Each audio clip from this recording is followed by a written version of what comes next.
जब हमारी लूलू का ग्रैंडपा कहता है ना कि क्या, तो हमारी हीरोइन का डैड कहता है ये बात तो मुझे भी सही से समझ नहीं आई थी और ना ही मुझे इसकी रीजन पता है, लेकिन मेरी बेटी ने कहा था ना तो फिर मैं ऐसे ही एक्ट करूंगा। तो लूलू का ग्रैंडपा कहता है अच्छा ये बात है। वो सोचता है ये तो बिल्कुल एक फेराथोन की तरह ही है जिसको इसके पीछे की रीजन नहीं पता। फिर भी मुझे पता नहीं था कि ऐसा कुछ होगा, लेकिन तभी वो सोचता है जब भी मैं हाई सोसाइटी में जाता था ना तो सब लोग यही बात करते थे कि ड्यू का फेराथोन बहुत ज़्यादा अजीब इंसान है। उसकी आंखों में कोई इमोशन नजर नहीं आती और ऐसा लगता है कि वो किसी को बिना कुछ सोचे समझे मार सकता है। तो तब वो सोचता है उस वक्त अगर मैं ये सारी बातें सुनता ना तो मैं इस बात से एग्री करता, लेकिन आज मेरा ये सारा बिलीफ आहिस्ता आहिस्ता करके टूट रहा है। तो तब ड्यूक कहता है अगर आप सेंट्रल गार्डन में जाए ना तो लुलू आपको वहां पर मिलेगी। तो लुलू का ग्रैंडपा उठते हुए कहता है थैंक यू। वो सोचता है मुझे तो अभी तक आदत नहीं हो रही इसके मुंह से लुलू सुनकर, लेकिन तभी उसको कुछ याद आता है। वो कहता है बस मेरा एक सवाल है। तो ड्यूक फैथोन कहता है जी क्या सवाल है। तो मार्कस कहता है क्या क्या तुमने मेरी बेटी को बचाने के लिए एम्पर के साथ डील की थी सिर्फ इसी वजह से क्योंकि वो तुम्हारी जिम्मेदारी थी। तो तब ड्यूक थोड़ी देर के लिए खामोश होता है। तो तब मार्कस सोचता है अगर अगर ये कहे ये इसकी जिम्मेदारी नहीं थी बल्कि इसने ये सिर्फ इसलिए किया क्योंकि ये मेरी बेटी से प्यार करता था तो शायद मैं कुछ समझ पाऊं। लेकिन तभी ड्यूक कहता है इनिस मेरी वाइफ वो एक ऐसे इंसान थी जिसपे मैं फुली ट्रस्ट कर सकता था, लेकिन उसकी ये बात सुनकर मार्कस वो कुछ नहीं बोलता। वो सोचता है बस ये उस पर ट्रस्ट कर सकता था, ये अपनी वाइफ से प्यार नहीं करता था। और थोड़ी देर बाद हमें सेंट्रल गार्डन का सीन दिखा जाता है। तो तब वो आगे बढ़ते हुए सोचता है अच्छा तो लुटिशिया सेंट्रल गार्डन में होगी है ना। तो वो सोचता है मुझे ये बात बहुत ज्यादा बुरी लग रही है कि आखिर तक उसने एक बार भी ये नहीं कहा कि मैं अपनी वाइफ से प्यार करता था। क्या मेरी बेटी ने ये जिंदगी ऐसे ही गुजार ली। लेकिन तब वो आगे देखते हुए सोचता है फिर भी मैं होता कौन उसको ब्लेम करने वाला। तो तब जब वो सामने देखते हैं तो लुलू वहां घास पे लेटी हुई थी। तो तब मार्कस अपने दिल में कहता है जब मेरा सन इन लॉ वो जंग में गया हुआ था तो एग्जैक्टली मैं क्या कर रहा था, ये छोटी सी बच्ची मैं इसको प्रोटेक्ट नहीं कर पाया। तो तब वो लुलू के पास आता है तो लुलू उठने लगती है। वो कहती है मार्कस, लेकिन उसका ग्रैंडपा कहता है बस लेटी रहो। तो तब हमारी लुलू वहीं पर लेटी हुई थी। तो तब वो कहता है मुझे माफ करना, मैंने गलती की। तो लुलू कहती है किस बारे में। वो कहता है तुम्हें निग्लेक्ट करने के बारे में। तो लुलू कहती है क्या आपको पता था कि जब मैं अंकल के घर रह रही थी तो क्या हुआ था। वो कहता है नहीं मैं एग्जैक्टली ये तो नहीं कहूंगा क्योंकि मैं इसको एक्सक्यूज के तौर पर यूज नहीं करूंगा। तो लुलू कहती है मुझे अच्छा लगा कि आप एक्सक्यूज नहीं बना रहे, लेकिन मैं जानना चाहती हूँ कि आपकी साइड पे चीजें कैसी थी मार्कस। तो उसका ग्रैंडपा कहता है जब मुझे तुम्हारी मोम के गुजरने की खबर मिली ना तो मैं वापस से खड़ा हो ही नहीं पाया क्योंकि उसके बाद मैं शोक की वजह से कोलैप्स हो गया था और बाद में मैं बेयरली मूव कर पाता था। बहुत सारे महीने गुजर गए जब से इनेस की जान गई थी, लेकिन आखिर में जल्दी जल्दी में मुझे अपना टाइटल तुम्हारे अंकल को देना पड़ा और उसके बाद मैंने बाहर के सारे मामला तल्लुक तोड़ लिया। मैं बस खिड़की के पास पड़ा रहता था, पता नहीं कितना सारा टाइम गुजर गया। ये तो मुझे तब खबर मिली जब ड्यूक ऑफ डेल्वेटर ने मुझे बताया कि तुम भी एग्जिस्ट करती हो।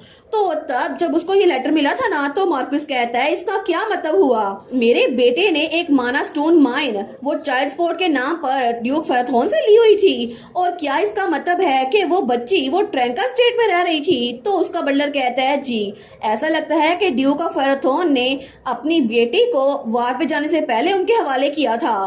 तो तब मार्कस चिल्ला कहता है और तुम ये बात मुझे अब बता रहे हो, आखिर ये बात अभी तक मुझे पता क्यों नहीं थी। तो उसका बटलर कहता है आपने कहा था कि आपको ड्यूक फेराथोन के बारे में सुनने से नफरत है मास्टर। तो वो कहता है अच्छा तो आखिर उस बच्ची के साथ क्या हुआ, वो कैसी है। तो बटलर कहता है ड्यूक फेराथोन उसको वापस लेके जा चुके हैं। तो तब वो डॉक्यूमेंट उसके हाथ से नीचे गिर रहा था। वो कहता है अच्छा। तो उसका बटलर कहता है कि आप उनसे मिलना चाहेंगे। वो कहता है नहीं, अगर उसका फादर उसको ले गया है तो बस ये काफी है, आखिर अब मैं उसको क्यों ढूंढूंगा।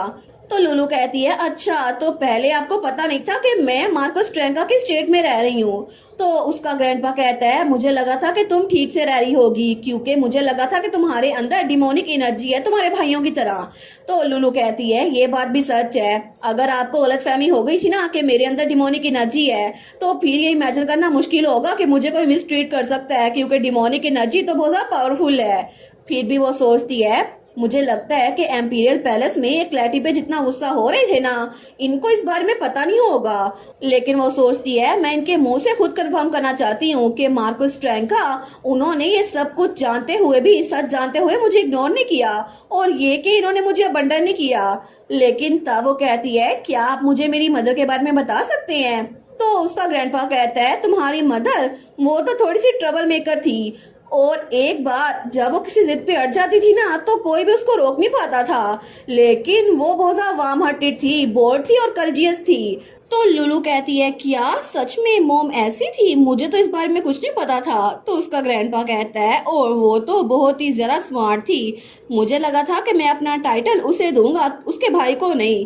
तो लुलू कहती है आप तो बहुत ज्यादा डिसअपॉइंटेड हुए होगे ना जब मॉम ने फेरथन जाने का डिसाइड किया।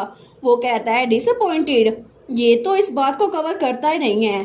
तो लैला कहती है आप क्या कर सकती हैं, आप प्यार को रोक तो नहीं सकते। तो उसका ग्रैंडपा कहता है प्यार को? लुलू कहती है ऑफ कोर्स, मॉम और डैड ने इसी वजह से शादी की थी ना, क्योंकि वो एक दूसरे से प्यार करते थे। तो उसका ग्रैंडपा वो सोचता है यही अल्फाज तो मैं इसके फादर के मुंह से सुनना चाहता था। तो तब वो थोड़ा इमोशनल हो गया था। लुलू कहती है क्या क्या आपको ऐसा तो नहीं लगता था कि डैड मॉम से प्यार नहीं करते थे? ये बिल्कुल भी सच नहीं है।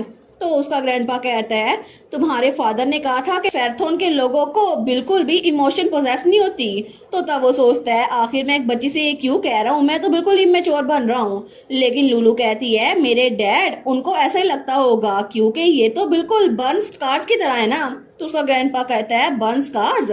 वो कहती है बिल्कुल, डिमोनिक एनर्जी बिल्कुल आग की तरह है, और जब ह्यूमैनिटी के पास बहुत ज्यादा पावर होती है ना तो बिल्कुल जैसे फायर की वजह से ये डिमोनिक एनर्जी आती है ना, ये भी इंसानों के बस से बाहर है।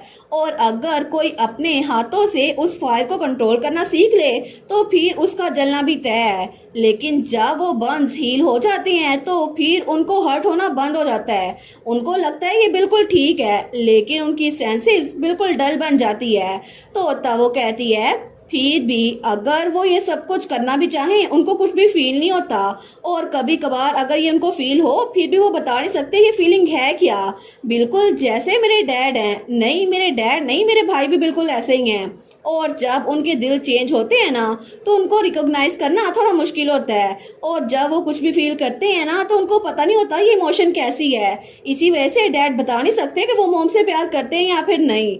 लेकिन तब उसका ग्रैंडपा कहता है इसका मतलब है कि बिल्कुल फायर की तरह डिमोनिक एनर्जी किसी इंसान के दिल में जख्म कर जाती है। वो कहती है बिल्कुल मुझे ऐसा ही लगता है, इसी वजह से मैं चाहती हूँ कि मेरे डैड और मेरे भाई उनके बस मैं कम्प्लीटली हील कर दूँ। वो सोचता है किसी ने भी कभी फेराथोन ड्यूकल हाउस को इस तरह देखा ही नहीं, और कभी किसी ने ऐसा सोचने की कोशिश ही नहीं की, और अगर कोई ऐसा सोचना चाहे भी तो ऐसा सोच नहीं सकता, हालांकि वो कितना भी स्मार्ट क्यों ना हो। लेकिन जब तक कोई जेंटल, काइंड और स्ट्रॉन्ग ना हो ना, कोई भी ऐसा सोच नहीं सकता। तो शायद यही वजह है कि मेरा सन इन लॉ और मेरे ग्रैंडसन चेंज हो गए। लुटिशिया ये अपने फैमिली के बंस को हील कर रही है, इसी वजह से वो इमोशन शो कर रही हैं। तो तब लुलू कहती है डैड ने मॉम के बारे में क्या बोला? तो वो कहता है उन्होंने कहा कि वो मेरी बेटी पे बहुत ज्यादा ट्रस्ट करता था। तो लुलू स्माइल करते हुए कहती है देखा, मेरे डैड मॉम से बहुत ज्यादा प्यार करते थे, और आपको ऐसा लगता नहीं है ना कि उनका यही मतलब था, लेकिन किसी को ट्रस्ट करने का मतलब है कि वो उनसे बहुत ज्यादा प्यार करते हैं। तो उसका ग्रैंडपा कहता है बिल्कुल, मुझे लगता है इसका बहुत ज्यादा स्पेशल मीनिंग है। तो मार्कस ट्रैंका सोचता है मेरी बेटी वो किसी ऐसे इंसान से मिली जिससे वो प्यार करती थी, और उसके बच्चे हुए और उनकी हैप्पी मैरिज थी। इसी वजह से मुझे लगता है ये बिल्कुल भी बुरा नहीं था, बिल्कुल इतना ही मेरे लिए काफी है। तो लुलू कहती है ऑनेस्टली मार्कस आप तो छोटी छोटी बातों पे फिक्रमंद होते हैं। सीरियसली कोई कपल अगर वो लवी डवी ना हो तो आखिर उनके 4 बच्चे कैसे हो सकते हैं? तो तब लुलू ने तो ये बात कर दी थी, लेकिन मार्कस उसकी बात सुनकर शौक हो गया था। वो दिल में चिल्ला कर कहता है क्या आखिर छोटी सी बच्ची वो क्या बात कर रही है, और आखिर मैं इस बारे में सोच ही क्यों रहा हूँ, उसने तो बच्चों के हिसाब से कहा होगा ना, लेकिन आखिर ये बात मुझे बताने की क्या जरूरत थी। और इसी के साथ ये वाला पार्ट यहीं पर ख़त्म। तो आप लोग बताइएगा आप लोग को ये पार्ट कैसा लगा, और वीडियो को लाइक और चैनल को सब्सक्राइब लाजमी कीजिएगा।